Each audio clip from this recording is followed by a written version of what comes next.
Hello students, I hope all of you are fine और अच्छे से लेक्चर्स को आप देख रहे हो। तो बच्चों, आज हम आपको एक्सरसाइज 4.2 एनसीईआरटी की सॉल्व कराएंगे with the help of properties of determinant. Let us begin. Question 1, prove that without actual expanding prove that without expanding prove that value of determinant x y z a b c x plus a y plus b z plus c equals to 0। तो देखो बच्चों, हमने without expanding इसको expand किए बिना prove करना है कि इसका आंसर 0 है। We can use the properties of determinant. तो बच्चे, प्रॉपर्टीज को यूज करने के लिए देखिए हम क्या क्या कर सकते हैं। तो इस क्वेश्चन में हम पूरे रोज को, सभी रोज के एलिमेंट्स को ऐड कर सकते हैं, हम कॉलम्स को ऐड कर सकते हैं। लेकिन इस क्वेश्चन में पर्टिकुलरली देखिए, अगर मैं कॉलम 1 को कॉलम 2 से ऐड करता हूँ तो मैं उसको ऐसे लिखूंगा, column 1 changes to column 1 plus column 2। तो कॉलम 1 कॉलम 2 को ऐड करने का मतलब क्या है? इन दोनों कॉलम्स को ऐड करना। मतलब इसका फर्स्ट एलिमेंट इसके फर्स्ट से ऐड हो गया, सेकंड एलिमेंट सेकंड के साथ ऐड हो गया। तो बच्चों, ये z प्लस सी बन गया। तो इससे फायदा क्या हुआ? इससे बच्चों फायदा ये हुआ कि आपका कॉलम 1 और कॉलम 3 आइडेंटिकल बन गए, सेम बन गए। कॉलम 1 एंड कॉलम 3 रिपीट कर रहे हैं। अगर कोई दो रोज या कोई दो कॉलम्स आइडेंटिकल और सेम हो तो वैल्यू ऑफ डिटर्मिनेंट इज 0। हमने लास्ट लेक्चर में प्रॉपर्टीज ऑफ डिटर्मिनेंट में पढ़ा था। Column 1 and column 3 are identical, same है ना, तो इसका आंसर 0 हो गया। आई होप क्लियर है। तो right on question number 2, without expanding prove that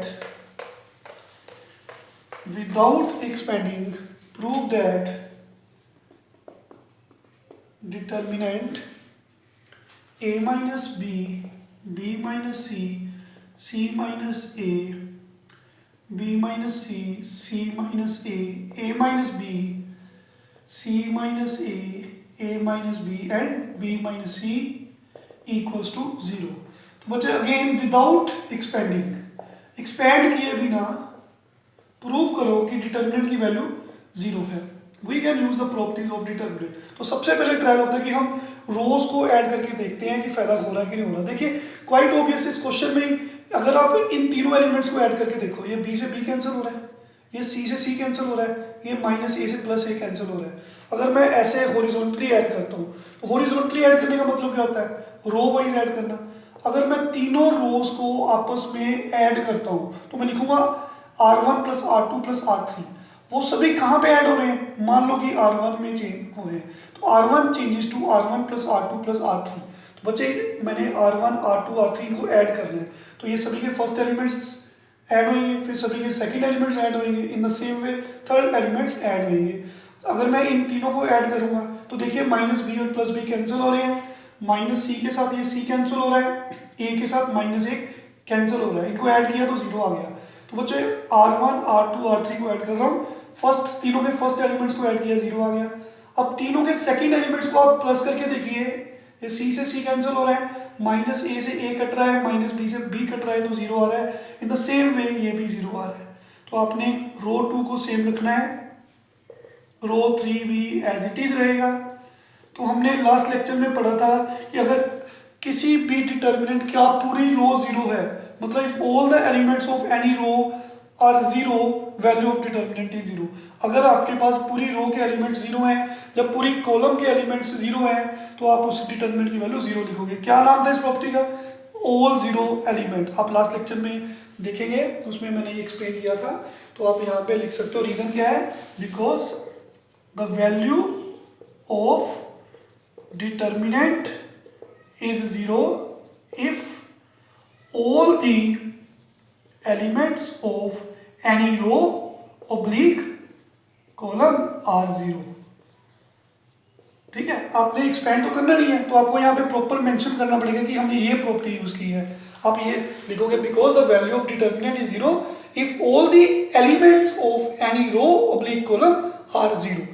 अगर किसी रो के या किसी भी कॉलम के सारे एलिमेंट 0 हैं तो value of determinant is 0। Fine, next question,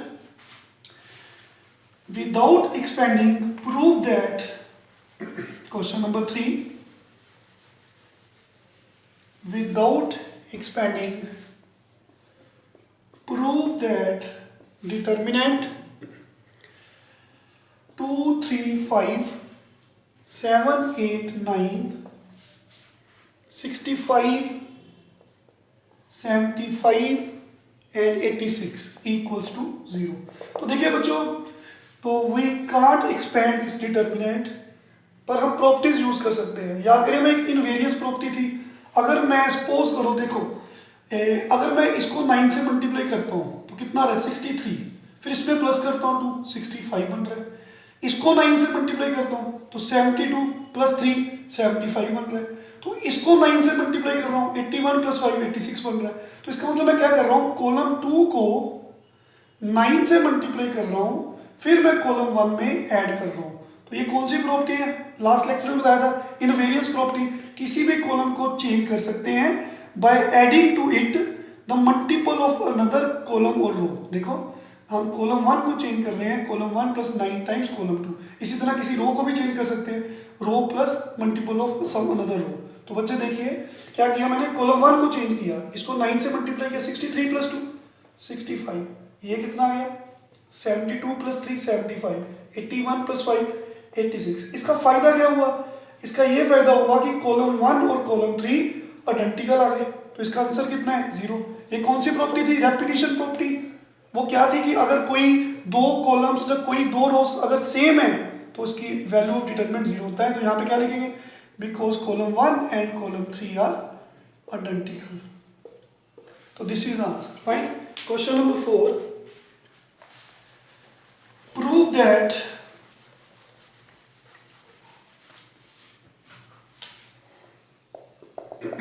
determinant 1 1 1 BC CA AB A into B plus C B into C plus A into C into A plus B equals to 0। तो बच्चों देखिए ये आपके पास determinant है 1 1 1 BC CA AB। तो देखिए इनको open करके देखिए ब्रैकेट्स को, AB प्लस AC, ये कितना बन गया BC प्लस BA, BA जा AB एक ही चीज होती है, C multiply A C multiply B, CB जा BC 1 is the same thing. अब देखिए बच्चों ये AB और AC है ना, इसके पास BC नहीं है, ये रहा। ये BC और AB है, इसके पास CA नहीं है, ये रहा। In the way same way CA plus BC, इसके पास AB नहीं है, वो ये रहा। अगर मैं कॉलम 2 और कॉलम 3 को ऐड करके देखता हूँ, column 2 changes to column 2 plus column 3, तो मेरे पास क्या आ जाएगा, कॉलम 2 और कॉलम 3 को प्लस करना है, कहाँ पे करना है, कॉलम 2 में। तो इन तीनों ऐसे ऐड करिए, जब इन ऐसे ऐड करोगे तो क्या बनेगा, तीनों को इनको ऐड करिए ना बच्चों, इसको और इसको ऐड करो तो 3 एलिमेंट्स आ जाएंगे, a b plus b c plus c a या ए सी, एक ही बात है।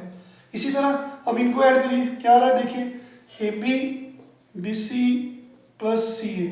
बच्चों ये क्या बन रहा है, a b b c plus c a. तो कॉलम 3 सेम रहेगा।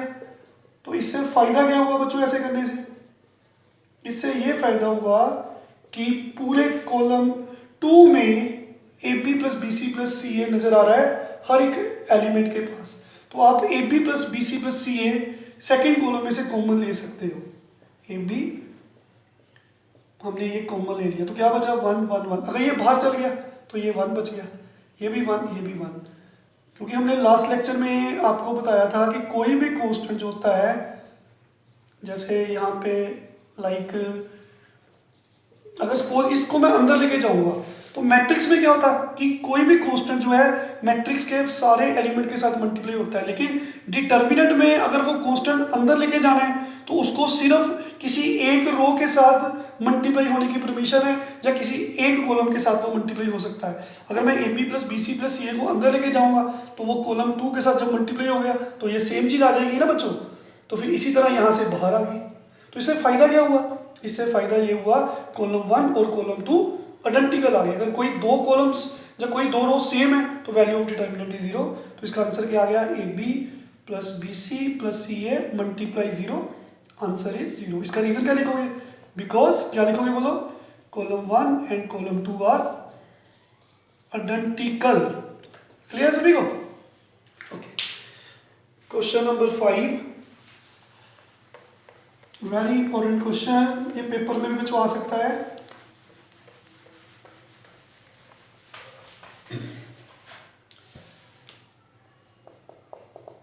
that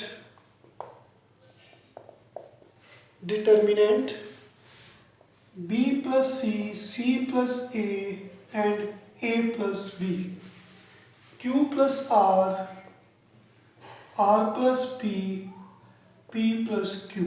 fine. y plus z, देखिए y plus z, z plus x, x plus y equals to 2 times a b c p q r x y z. देखिए question को देख के समझ आ रहा है कि स्पेशल टाइप का क्वेश्चन है, क्योंकि हर एक एलिमेंट जो है it is written as the sum of 2 items b and c. यहाँ पे 2 टर्म्स हैं, यहाँ भी 2 हैं, तो इसमें जो प्रूव करना है वो 2 टाइम्स दिस डिटर्मिनेंट है. फाइन. तो देखो बच्चों, इसको प्रूव करने के लिए, ठीक है, हमारे पास क्वेश्चन है, ये देखिए लेफ्ट हैंड साइड कितनी है, b प्लस सी, बड़े आराम से करेंगे, थोड़ा लेंथी है लेकिन समझने में आसान है, q plus r, r plus p, p plus q, y plus z, z plus x. तो बच्चे देखिए यहाँ पे ए बी सी वाली टर्म्स जो हैं, देखिए ये इधर को आ रही है. ये तभी प्रूव होगा अगर ये वाली टर्म्स जो है रो में लिखी होती. तो उसके लिए मैंने क्या किया, इस डिटर्मिनेंट का ट्रांसपोज ले लिया. जब ट्रांसपोज लिया तो कॉलम के जो फर्स्ट कॉलम है वो फर्स्ट रो पे चल गया. देखिए यही डेफिनेशन होती है. सेकंड कॉलम है जो बच्चों वो सेकंड रो में चला गया. जो थर्ड कॉलम है वो थर्ड रो में चला गया.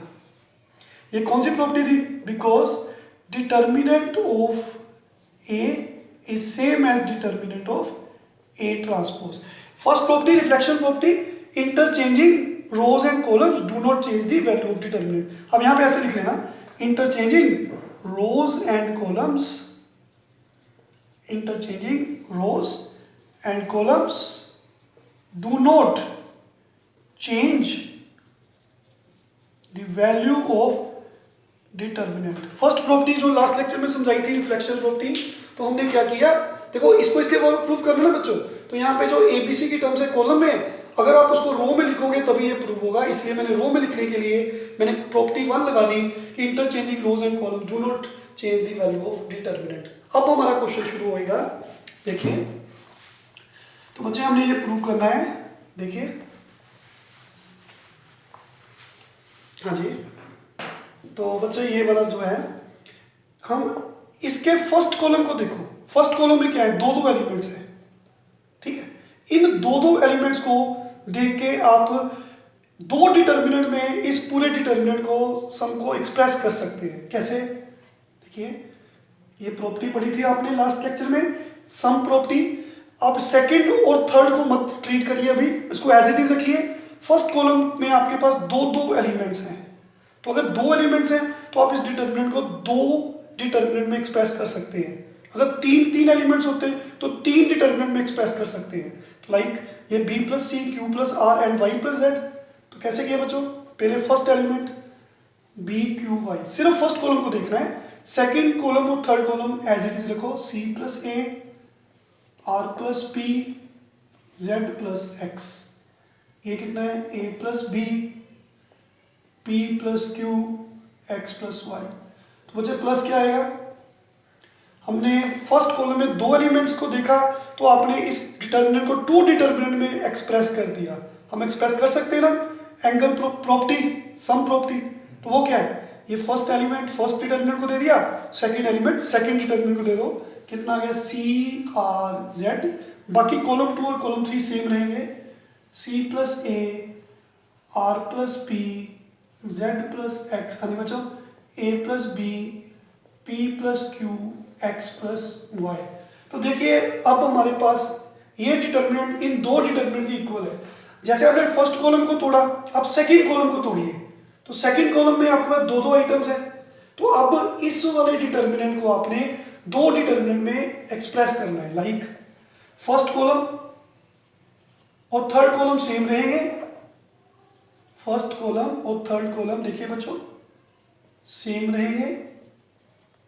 देखिए फर्स्ट कॉलम और थर्ड कॉलम सेम रहेंगे, b q y a plus b p plus q x plus y. तो ये फर्स्ट एलिमेंट इसका सेकंड कॉलम का फर्स्ट डिटर्मिनेंट को दे दो, और ये सेकंड एलिमेंट सेकंड डिटर्मिनेंट को दे दो। याद आ गई ना प्रॉपर्टी, लास्ट लेक्चर में बताई थी। तो बच्चों अब से ये डिटर्मिनेंट को भी देखो, तो ये डिटर्मिनेंट आपके पास, ये वाला डिटर्मिनेंट दो डिटर्मिनेंट में एक्सप्रेस हो सकता है।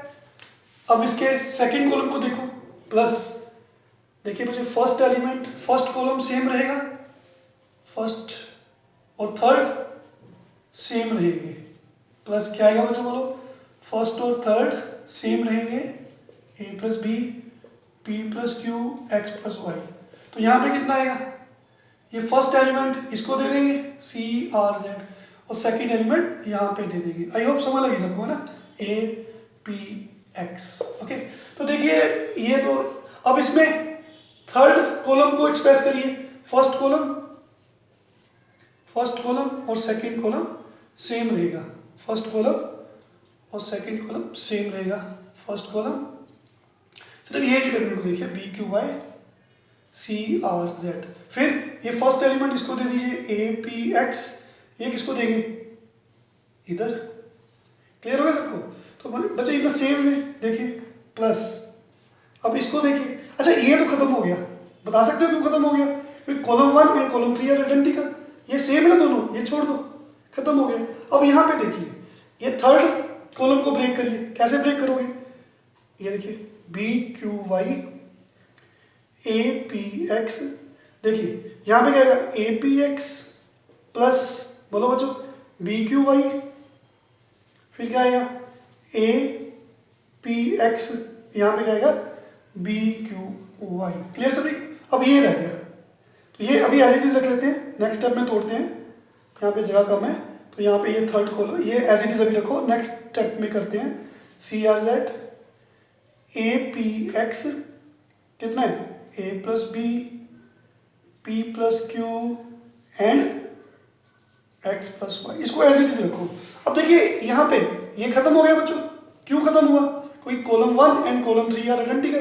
देखिए ये दोनों सेम है, अगर कोई भी दो कॉलम सेम है तो दो रो सेम है, वैल्यू 0, तो क्या ये नहीं 0 हो गया, ये भी 0 हो गया। Why, because column 2 and column 3 are same. यहाँ पे column 1 and column 3 are same, तो ये भी खत्म हो गया। तो बच्चों क्या बचा हमारे पास, देखिए ये भी खत्म हो गया, तो क्या बचा, बोलो शाबाश। हाँ जी बच्चों, क्या बच गया हमारे पास, एक ये बचा, हाँ जी, और एक देखिए पहले ये लिखा फिर इसको लिखा, ये एज इट इज। तो क्या बचा बच्चों, एक ये बचा एक ये बचा, ठीक है। तो it comes to be b q y c r z a p x plus. अब आप इसको तोड़ो, कैसे तोड़ोगे, थर्ड कॉलम में दो एलिमेंट्स हैं, तो दो डिटरमिनेंट्स आ गए, कौन कौन से, सी आर जेड, फर्स्ट और सेकंड कॉलम सेम रहे, प्लस क्या आएगा, फर्स्ट और third column second column same रहे, ये a p x plus first और सेकंड कॉलम सेम रहे बच्चों, और थर्ड में क्या आएगा b q y, b q y. लो जी, ये भी 0 आ गया, ये वाला भी 0 आ गया, क्यों, क्योंकि column 1 column 2 and column 3 are same, column 2 and column 3 are same. अब आपके पास सिर्फ दो डिटरमिनेंट्स बचे, तो लेकिन आंसर में आप देखिए ए बी सी, आपने देखा होगा आंसर में ऐसे लिखे हुए हैं, तो आप फर्स्ट प्रॉपर्टी फिर से लगा लीजिए, क्या थी, interchanging rows and columns do not change the value of determinant, reflection property y z x. इधर भी बचा सी ए बी, ये फर्स्ट रो को फर्स्ट कॉलम में लिख दिया, सेकंड रो को सेकंड कॉलम में लिख दिया, थर्ड रो को थर्ड कॉलम में लिख दिया। अब देखिए अगर मैं क्वेश्चन को देखो, प्रूफ जो करना है उसमें ए सबसे ऊपर है, बी सेकंड में है, सी थर्ड में है, तो सबसे पहले मैंने रो 2 और रो 3 को इंटरचेंज किया। अगर आप कोई दो रोज इंटरचेंज करते हो, हाँ जी बच्चों, अगर कोई दो रोज इंटरचेंज करते हो तो माइनस का साइन आता है, कौन सी प्रॉपर्टी थी, स्विचिंग प्रॉपर्टी। मैंने रो 2 और रो 3 को इंटरचेंज कर दिया तो माइनस का साइन आ गया। इन द सेम वे यहाँ पे भी देखिए, रो 1 और रो 2 को इंटरचेंज कर दो, ये रो 1 पे चल गया, ये रो 2 पे चल गया, तो ये कौन सी प्रॉपर्टीज लाई? Switching property. स्विचिंग प्रॉपर्टी यही थी ना कि कोई भी दो रोज आपस में इंटरचेंज हो जाए तो साइन माइनस का आ जाता है। तो अब देखिए एक बार फिर से रो 1 और रो 2 को इंटरचेंज करिए, फिर माइनस आएगा, वो माइनस माइनस प्लस हो जाएगा। ये रो 1 पे चल गया, ये रो 2 पे चल गया, row 3 as it is, minus minus plus हो गया।